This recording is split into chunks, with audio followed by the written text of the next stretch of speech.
दरम्यान अदृश्य शक्तींचा वापर करून सर्व घडल्याचा आरोप देशमुखांनी केलाय। पक्ष चोरला पण जनता आम्हाला न्याय देईल असं सुद्धा अनिल देशमुख म्हणतायत। तर भाजपमध्ये सर्वात जास्त अस्थिरता असल्याचं सुद्धा देशमुखांनी म्हटलेलं आहे।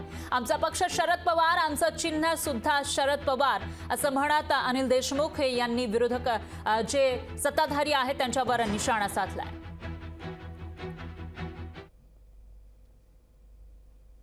देवेंद्र फडणवीस साहेबांनाही माहित आहे हे काय झालं, कुठून झालं, कसं झालं।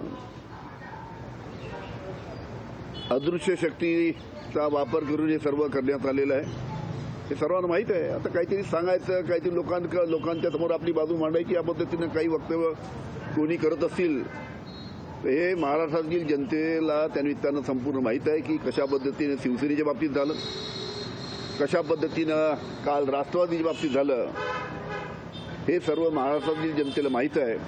आणि योग्य वेळी महाराष्ट्रातील जनता ज्यांनी हे काही घडवलं त्याला शिक्षा केल्याशिवाय राहणार नाही।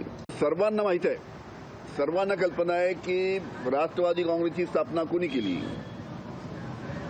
राष्ट्रवादी काँग्रेसचं चिन्ह कोणाचं आहे, राष्ट्रवादी काँग्रेस पक्ष महाराष्ट्रात आणि महाराष्ट्राच्या बाहेर कोणी वाढवला, जे आज आमच्यातनं दूर गेले त्या सर्वांना अनेक वर्ष 15-15, 20-20 वर्ष मंत्रिपद कोणी दिलं।